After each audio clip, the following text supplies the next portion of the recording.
Morning YouTube. Up on the top of the hill near where I live again. This thing here is the moon, and over there somewhere, soon I hope at least, is the sun. It's very early in the morning. I'm trying to catch the sunrise. You probably can't see it, but I've got my proper camera on a wall over there. I'm making this video on my phone cam. I've been up here for about the last 3 days trying to catch the sunrise, but it's always just been a little bit too overcast, you know. I think it's going to be the same today. Well, it is going to be the same today, but I might get something interesting out of it. But I'm just using this time, because I'm just going to sit here while that thing records. Use this time to think about other things. I'm thinking about art, actually. Because it's funny, actually, because I work in the arts. As people know, I work in the theatre department. But it's part of a university faculty that has exclusively arts. That's all we do.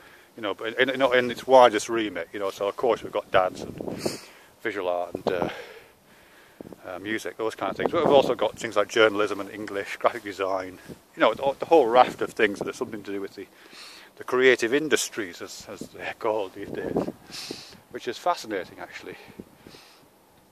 I mean, I used to have to do quite a few talks for incoming students or potential students and their parents, often they're not, about careers in the arts, that kind of thing. And it's a massive industry. I hate the word industry, but it is an industry. And according to the ETI website, the creative industries is about, actually my figures are a bit out of date because it's a couple of years since I did this, but I think it was about 8% of GDP, about £1 in every 12 was spent on creative and performing activities, the creative industries. So it's huge, you know what I mean? But that's not really what I'm talking about, is it? Actually, it kind of is, because I'm thinking about, because at work, you know, the question about what is art and whether something is art or not just never arises, actually. It only ever arises outside of work, in contexts like YouTube perhaps, or other places like it, in which, I don't know, people feel excluded from it or something, I guess, or feel protectionist about it. Because, I mean, my perspective on that, and I'm saying this is just me, of course, is that in terms of what people do, I think we're all artists. You know, everybody who makes a YouTube video is an artist, for sure. Because we're all making stuff, aren't we? I mean, that's one of the fascinating things about YouTube. One of the things I really like about it. Here we all are, making things. You know, free. It's a gift economy. We just keep making stuff, these little videos we make. And some people put an enormous amount of time into that, which is really admirable, I think. And then just gift it to the community. That's it. In the knowledge that you're going to get something back, because of course you watch other people's videos. But that's a deeply creative act. And I mean creative in the broadest sense, making something that wasn't there before, putting something out there. And even people who don't make videos, you know, making comments is an enormously creative act. You know, putting sentences together that have never ever been strung together before, ever in the history of human race. It's an amazing thing when you think about it. And we're all just doing it for now, really. So that's fascinating. At least most of us are. I know some people do make a living here. So yeah. So and even just putting a sentence together outside of this environment, you know, just in conversation, to me is a deeply creative act as well. And putting a thought together is, you know, those of us, all of us, there's no distinction. We all do. So yeah, we're all involved in the arts, it seems to me. Which isn't to say that what we make is good. That's going to vary from context to context. Isn't going to mean what we say is important or has social relevance. Or, you know, all those things that might be different. I don't know. But we're all artists, for sure, in my opinion. Part of the formulation of modern consciousness is the fact that we do this thing called art, which is everything. This is, I think, this is what being an artist is. Being alive and awake as a human being is what it is to be an artist. So is there a distinction? Yes, I think there is a distinction to be made. And again, it's not a hard and fast distinction. And this is to do with professionalism. I know professionalism is a dodgy word, and amateurism is an even dodgier word. Personally, I like the word amateur. I'm an amateur artist. I don't make my living at it. I make my living being an educator. But I'm an amateur artist, just like everybody else is. We just make a living out of it. And that is a distinction. That is a difference. Being an amateur and being a professional. You know, there is a There are things you need to do as a professional you don't need to do as an amateur. And being an amateur gives you freedoms that you don't have as a professional. You know, like for example, because I'm an amateur, I can do what the fuck I like, you know, pretty much, you know, within the realms of the law and the limits of what you can put on public websites. I can do pretty much what I like, you know, I don't have to cultivate an audience, I don't have to make a proposal to a funding body, I don't have to approach galleries and performance venues and try to sell my work, you know, none of that stuff. I'm completely at liberty to spend what time I have when I'm not working just making stuff. That's it, you know.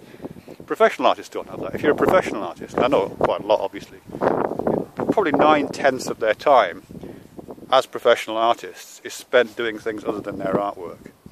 You know, putting in applications for commissions and funding sources and approaching galleries and performance venues and trying to get work.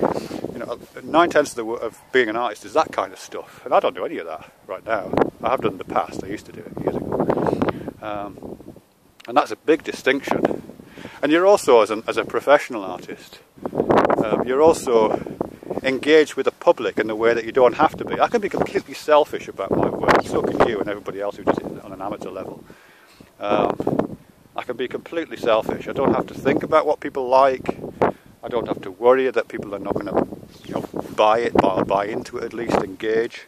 If I'm a professional, I wouldn't have that. I would have to think about what people like, which isn't to say I have to court popularity, but I have to find people who want to talk to me about what they're doing, about what I'm doing, who find significance in what I'm doing. I would have to actively either find an audience for that, or I would have to find a way of making my work speak to the people I want to speak to. It's much harder work than just doing what I do, which is get an idea and do it, essentially. And a lot of people do. Yeah, being a professional artist is really different. It comes with different kinds of responsibilities and challenges. And I'm not facing those, I'm glad to say. As I said, I did it once, and that was really hard, but it's good fun. I don't regret it. So yeah, but amateur, I like the word amateur. I like the word amateur. Amateur comes from a word meaning lover, doesn't it? I think it's French. Amateur. Lover. You know, we do this stuff because we love it in some way. You know, we make videos. No one's paying us to make these videos if we're not, you know, monetizing stuff. And we do it because we love it. And it might not be loving video making. We might just love the fact that we're involved in it. You know, we're kind of caught up in that, cocooned in that environment, embraced by these conversations, these video conversations that we're involved in. It's that kind of love. I don't mean that we're passionate about it necessarily. We might be, but it's not required, is it? But that amateur, because there's certainly no difference in talent, by the way. I mean, this is what often comes out in conversation, that you know, real artists have got talent and unreal artists don't. Or as I would put it, you know, professional artists and amateur artists. But both professionals and amateurs tend to have an equal amount of talent, actually. There's a lot of talent about, actually. I mean, I see a lot of talented people on YouTube and in the wider world. You know, talent is not in short supply, from my experience. There's far more talent around than there are opportunities to exhibit it, opportunities to be paid for it. Talent is not in short supply. You know, my experience in the arts is that professional artists aren't the ones who've got the most talent. A lot of people have got enough talent. It's the ones who love it enough to be able to do the work, you know, and to do the applications, to do the lifestyle, to accept the fact you're not going to get paid very well, because, you know, the payment in the arts is terrible, unless you're a superstar, and there's very few of those. There's no money in it really, but it's a nice lifestyle, you know, generally, if you're into that kind of thing. Anyhow, there's the moon still in the sky. My camera, I can just about see the screen lit up. I was worried in case the battery would run out. But frankly, Mr. Shankly, we're not going to get a sunrise this morning, are we? Look at that. Try and tell me that's not art. By which I mean, try and tell me you're not having an art experience when you look at that sun.